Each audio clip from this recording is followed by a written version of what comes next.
Bonjour chers auditeurs de l'émission Le Pain Matinal, une production du ministère Ta Seconde Chance International, un rendez-vous qui nourrit ton âme et t'invite dans la présence de Dieu chaque matin. Cette émission comprend deux moments forts. L'exhortation présentée par Dr Dorian pour fortifier ta foi et la parole en mission ou bien les promesses de Dieu proclamées pour libérer ta victoire. Lorsque tu arriveras dans cette deuxième rubrique de la parole envoyée en mission, je te prie de délier ta langue, de proclamer avec foi pour libérer ta victoire. Alors, bien-aimé, installe-toi, reste jusqu'à la fin, car chaque parole est une semence de vie pour ta journée.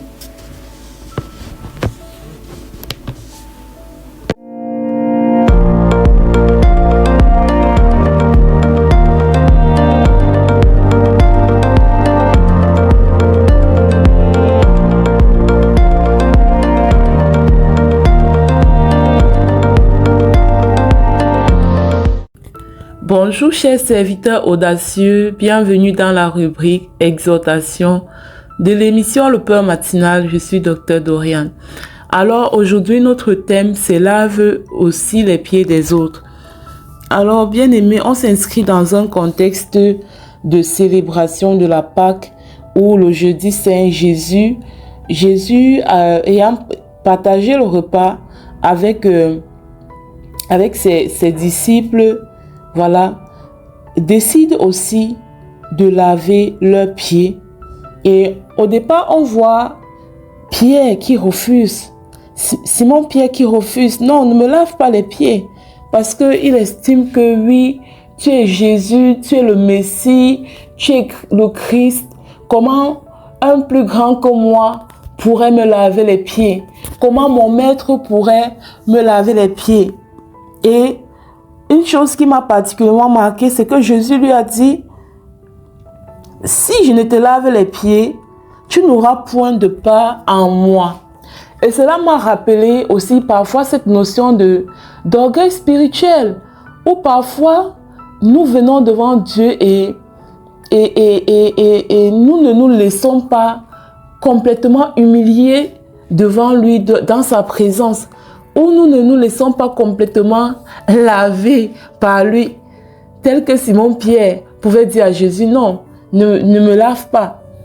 Parce que se laisser laver par Dieu, c'est aussi un signe d'humilité en fait. Bon, c'est une parenthèse.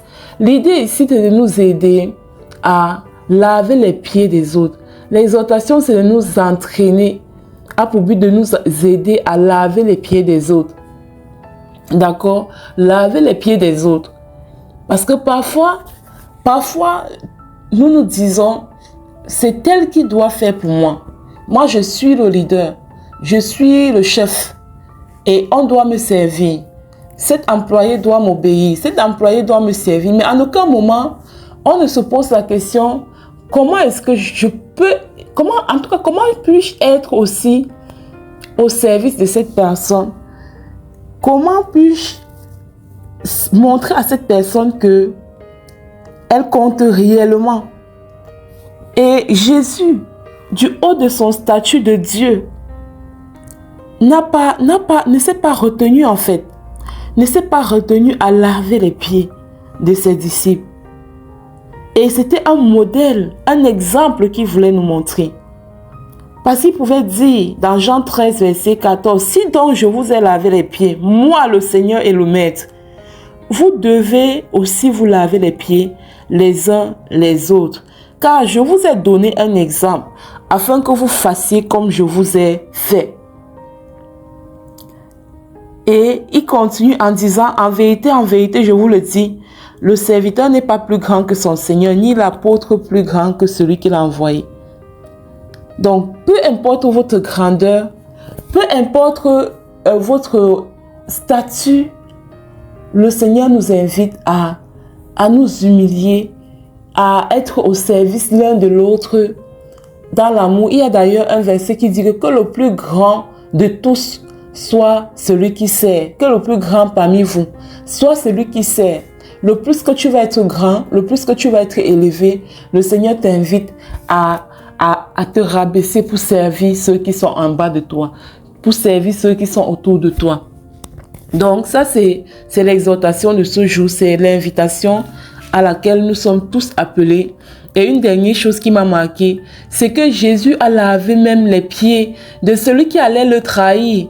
Bien qu'il le savait, il savait que oui, Judas allait le trahir. Son cœur avait déjà été corrompu, mais il a aussi lavé ses pieds.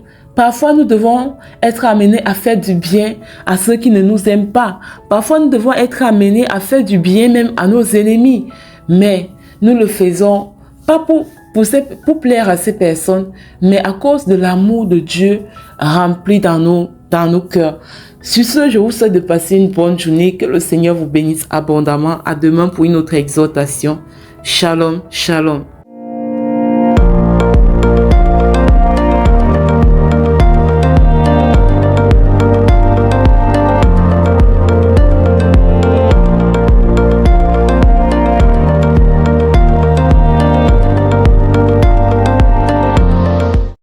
Bienvenue dans cette deuxième partie, le pain matinal du mystère Ta Seconde Chance.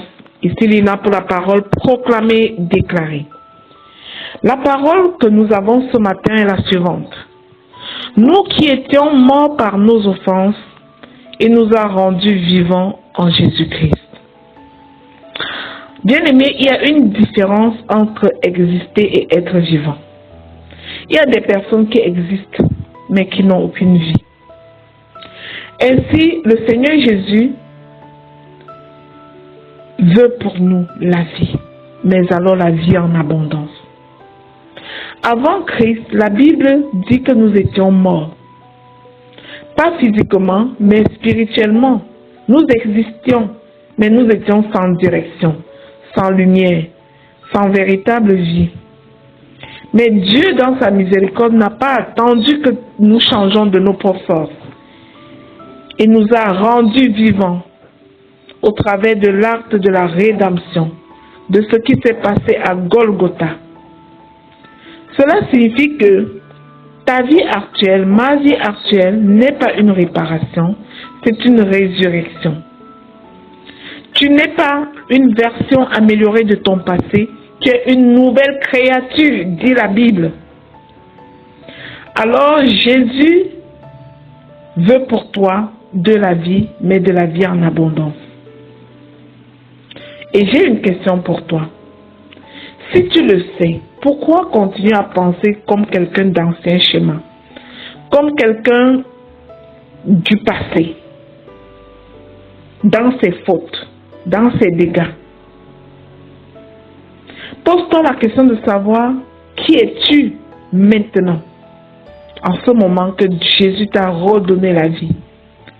Aujourd'hui, prends conscience de cette vie, une vie de lumière, une vie de puissance, de direction, une vie d'impact. Tu n'es plus ce que tu étais hier. Tu es vivante en Jésus-Christ depuis que tu as fait ta prière du salut. Alors proclame avec moi, bien-aimé. J'ai été rendue vivante en Jésus-Christ par sa grâce au nom de Jésus. Je proclame et je déclare que je ne suis plus morte spirituellement. Je vis et j'ai la vie en abondance au nom de Jésus. Je déclare que je marche dans une vie nouvelle. Je suis rempli de la vie de Dieu au nom puissant de Jésus.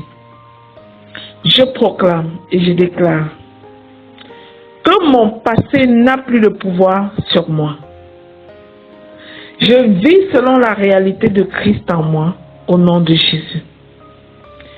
Je proclame et je déclare que je suis ressuscité à une nouvelle identité. Je marche dans la lumière et la vérité au nom de Jésus. Je proclame et je déclare que je suis transformé par la puissance de Dieu en moi, le Saint-Esprit, mon privilège. Je refuse de vivre comme avant.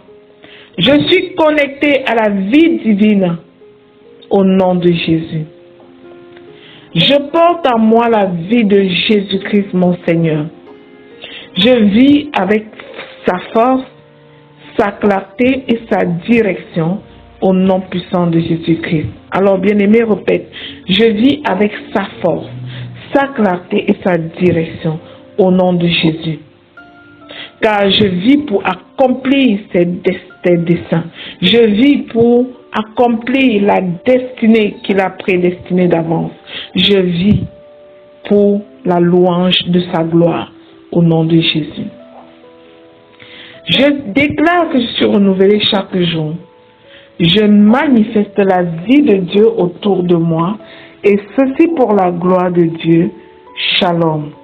Bien-aimé, si cette émission te bénit au quotidien, alors n'hésite pas de t'abonner sur notre chaîne YouTube avant de quitter.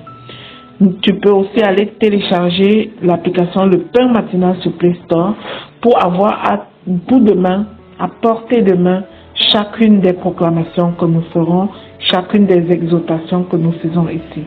Que Dieu te bénisse abondamment. Shalom.